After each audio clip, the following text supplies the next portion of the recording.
contamos con la participación de la doctora Silvana Fumega. Ella está en Buenos Aires, doctorada en Ciencias Políticas en universidades de Argentina y de Australia, quien viene liderando un proyecto sobre temas que vamos justamente a abordar de inmediato. Exposición que va a estar conducida por Rosario Baptista, de nacionalidad boliviana. Ella es integrante de la Asamblea de Miembros de la Comisión Andina de Juristas, ha sido funcionaria de la OIT, ha desarrollado varias consultorías con la Organización de Naciones Unidas y actualmente es miembro del Tribunal Supremo Electoral de Bolivia. Les voy a compartir pantalla ahora para contarles un poco acerca de desde dónde hablo, de la organización en la cual formo parte y un poco acerca del proyecto que venimos llevando adelante, así que me voy a salir un poquito ahora de la vista y voy a poner la presentación. Bueno, más que nada, primero, antes que nada, les quiero contar quién soy y de dónde les hablo. Soy, como mencionaba Rosario y Diego también, la directora de Investigación y Políticas de ILDA, que es una organización internacional diversa e inclusiva que contribuye a generar y usar evidencia para la solución de los problemas más relevantes en América Latina en base al uso ético de los datos. O sea, lo que nosotros tratamos de hacer es promover el desarrollo inclusivo, la innovación pública, social y el conocimiento abierto a través de la apertura y el uso de los datos públicos y la participación activa de las comunidades involucradas en América Latina. ¿Y por qué un estándar? O sea, ¿por qué no otro tipo de ejercicio, de trabajo alrededor de estos datos? Porque tenemos como hipótesis de trabajo que los estándares son importantes para favorecer la estructuración y liberación de datos, para su eventual reutilización.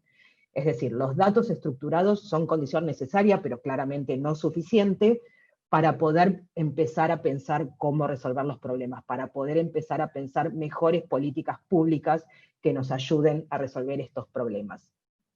Puede ser, digamos, la idea es que los datos estructurados nos hagan conocer mejor la realidad y por lo tanto entender mejor el fenómeno y diseñar sobre esa realidad. En líneas generales, los estándares, ya sea en este tema o en cualquier otro, lo que hacen es fuerzan a las organizaciones a su interior a pensar qué datos precisan, cómo los recolectan, de qué manera los almacenan y eventualmente cómo los publican y los usan.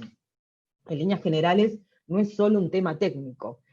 Lo que está sucediendo es que los estándares hacen que haya pequeñas transformaciones silenciosas dentro de las propias burocracias públicas.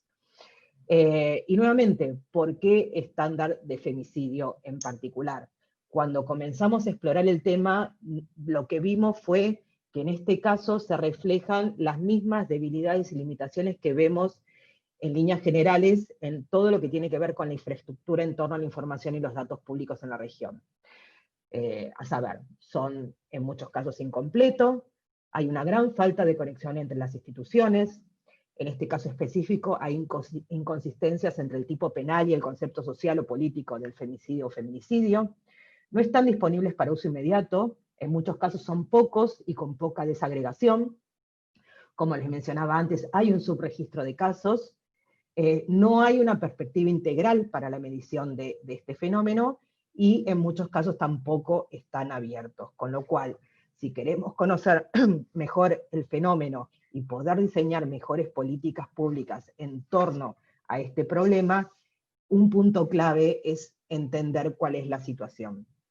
Por eso mismo, con este primer consenso y esta primera exploración es que realizamos una primera versión del estándar, junto a Gabriela Rodríguez, que es una especialista en tecnología y es muy activa en los temas de equidad de género en el ambiente de la tecnología cívica.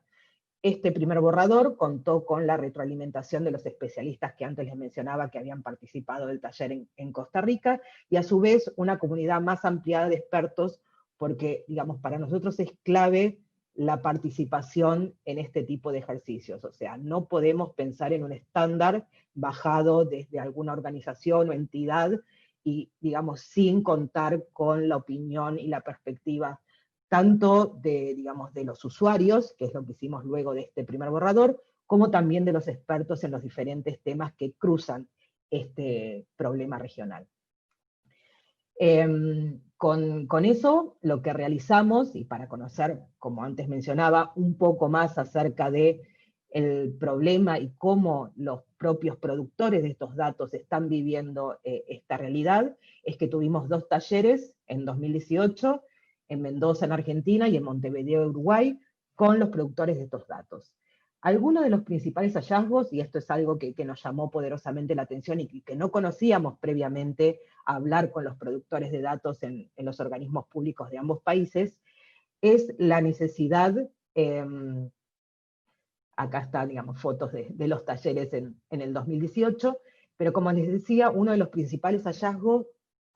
fue la necesidad de un protocolo para saber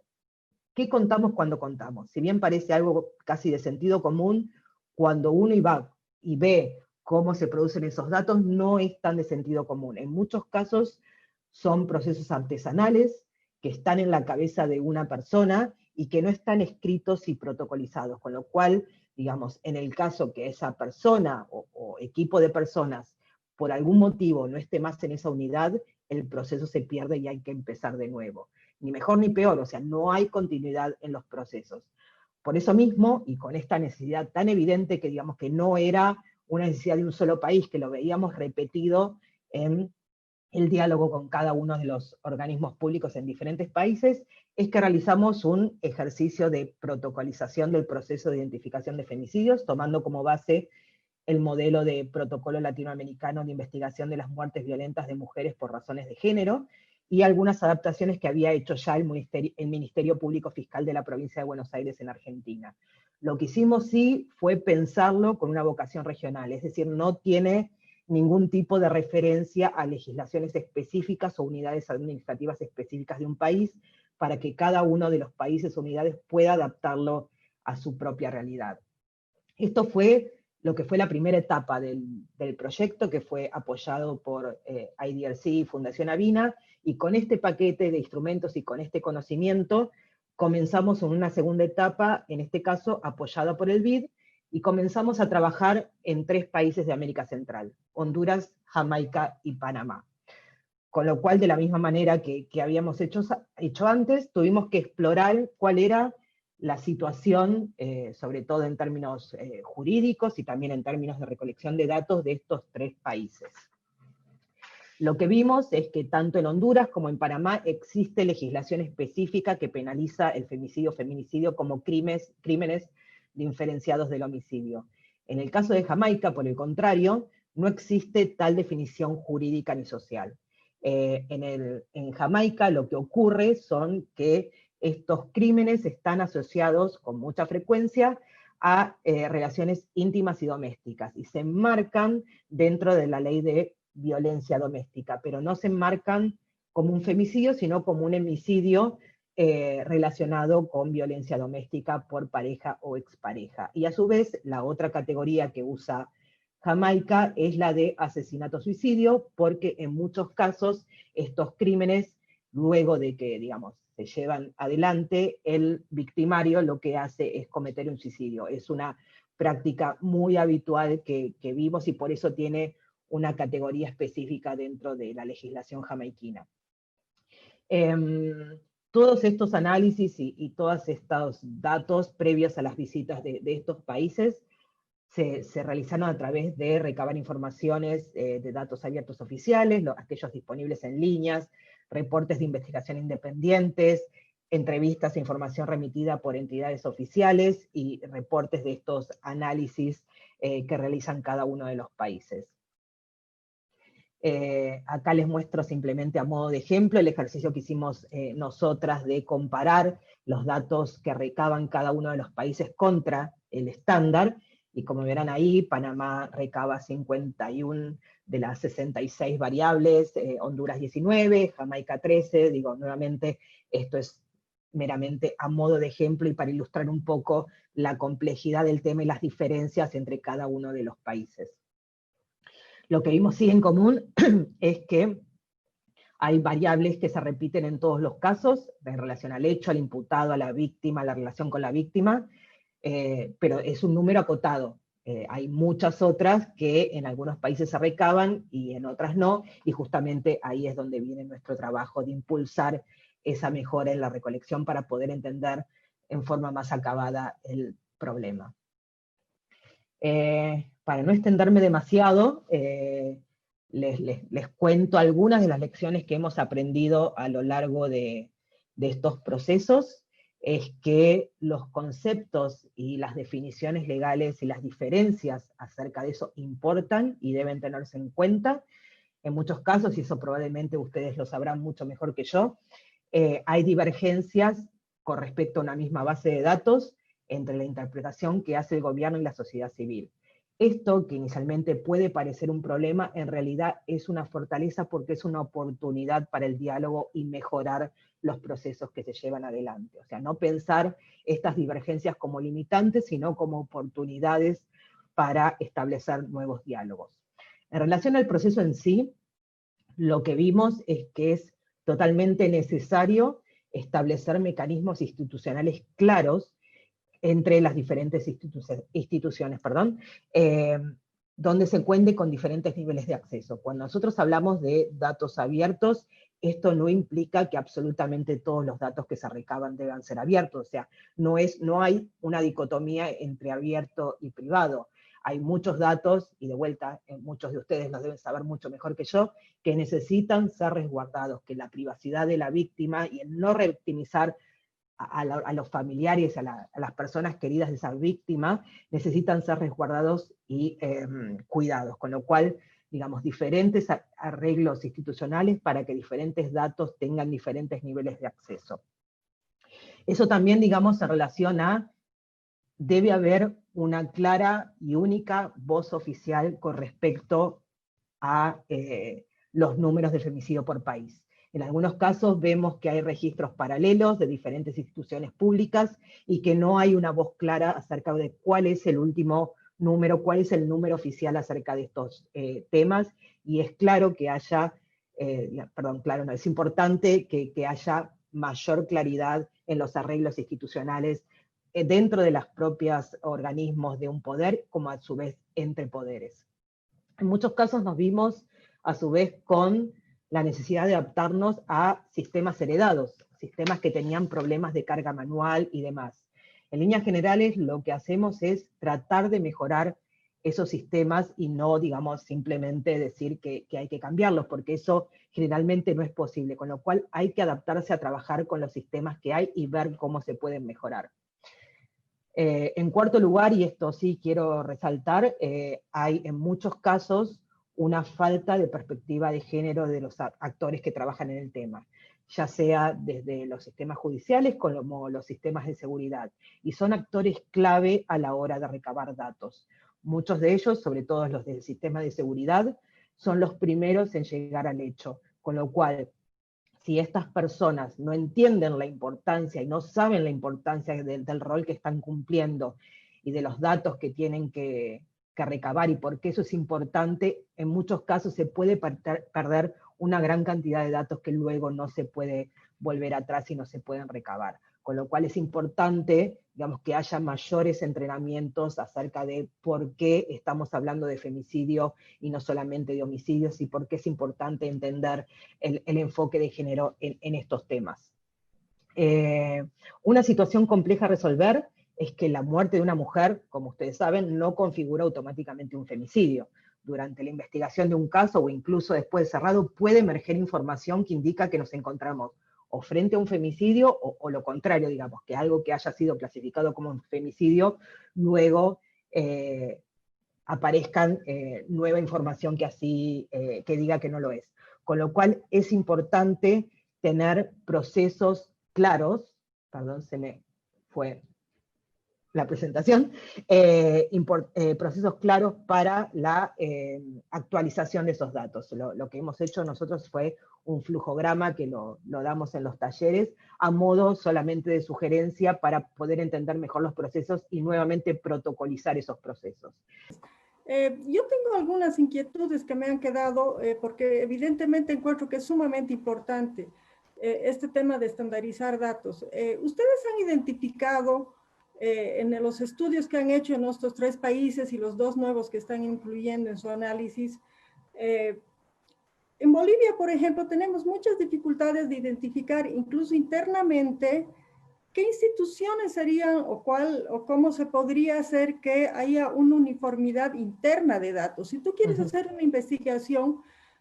tenemos los servicios legales integrales que tienen equipos multidisciplinarios y dependen de los municipios. Luego tienes la policía, tienes la fiscalía, tienes el juzgado. Se ha abierto un espacio en el Ministerio de Justicia aquí que quiso ser quien aglutine toda la información, pero ha sido prácticamente imposible. O sea, no hay cómo, si tú miras datos de la policía, de la fiscalía y de los juzgados, todos son distintos. Yo he visto personalmente en la fiscalía hacer las estadísticas con lápiz, papel y contando con palitos los expedientes. O sea, es un nivel de precariedad muy difícil de superar, ¿no? Y eso tú exponías en tu estudio. En estos 3 países en los que han analizado, han hecho una propuesta, estás experimentando el poder estandarizar datos. Estamos viendo que es muy difícil hacerlo a nivel regional porque la legislación es diferente, los procedimientos son distintos, incluso la interpretación de los actos mismos son diferentes, ¿no? La CEPAL hace un esfuerzo admirable por uniformar y comparar datos, pero con estas deficiencias que tenemos es muy difícil, ¿no? Y eso hace también que la cantidad de subregistros sea muy alta en nuestros países. Entonces, en estos 3 que has analizado, han hecho propuestas o hay posibilidades de identificar a algún actor público que sea quien guíe la estandarización. Aquí se han generado observatorios en alianza con la Defensoría del Pueblo en algunos casos, pero son iniciativas más de organizaciones de mujeres,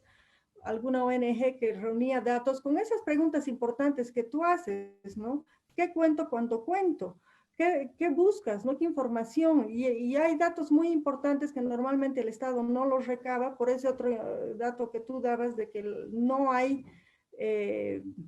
no tienen perspectiva de género, no entienden el problema, no saben con qué se están enfrentando los funcionarios que atienden estos temas. Entonces, sobre esta línea, claro, yo sé que te estoy pidiendo mucho más allá de lo posible, pero ¿cómo podríamos avanzar en esta línea sobre la base de tu experiencia? Sí, es complicado, por eso lo ponía como una de las lecciones aprendidas, la dificultad, y esto hablando solo del sector público, o sea, ni siquiera pensando en las diferencias con sociedad civil. Lo que vemos, y esto digo, no sé si da un poco de tranquilidad o no, o más preocupación, pero digo, no solo es el caso de Bolivia, lo vemos en todos los países en los cuales hemos trabajado, digo, no solo los que he mencionado, sino otros que hemos explorado también,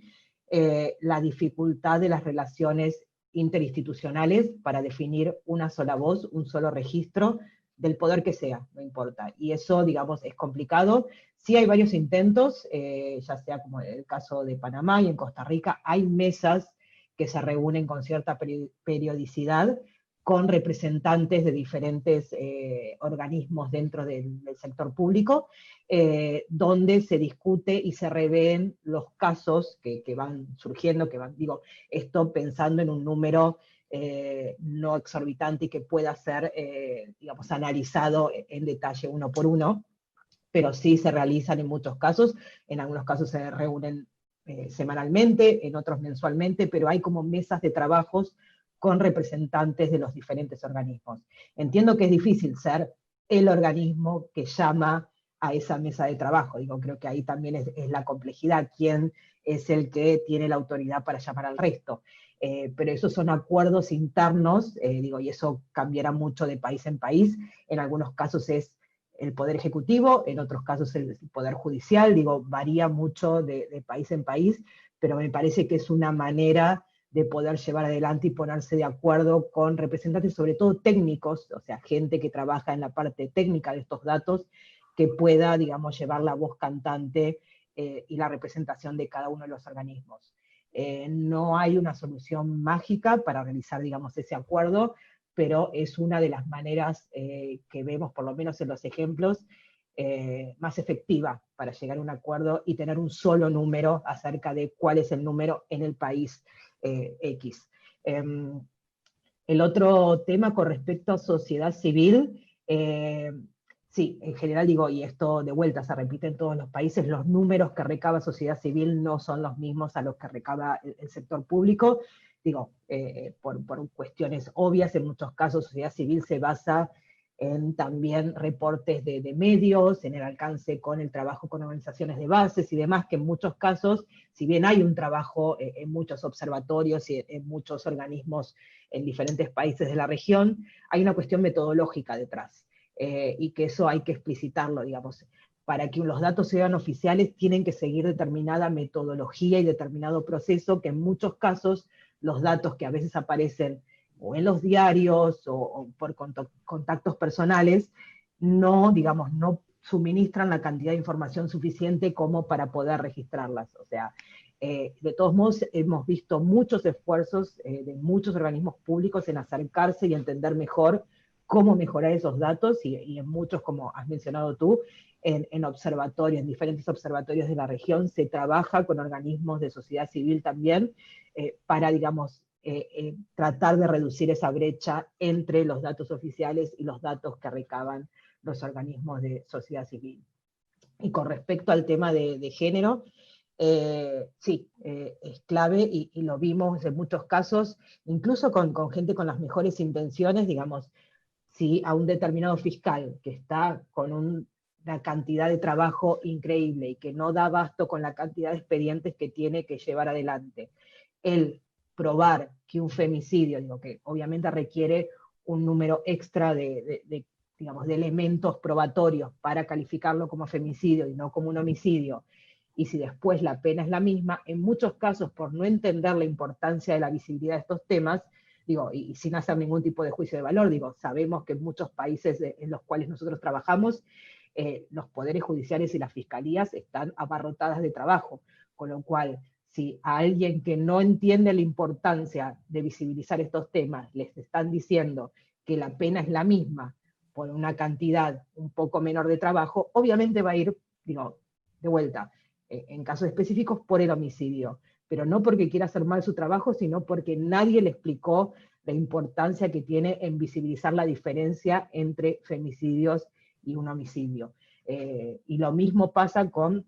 los sistemas de seguridad, como decía antes, son los primeros en llegar a la escena. Digo, hay muchos datos que si no se recaban en ese momento, si no se entienden el porqué de recabarlos en ese momento, probablemente nunca más se puedan recuperar. Entonces, digamos, en todos estos casos, en toda la cadena de la producción de datos, tenemos que mejorar el entrenamiento acerca de por qué es importante visibilizar estos temas, que no tiene solamente que ver con una cuestión de penas, sino que tiene que ver con un problema mucho mayor, que es acerca del problema y de la, digamos, de la violencia basada en género que estamos sufriendo en todos los países de América Latina.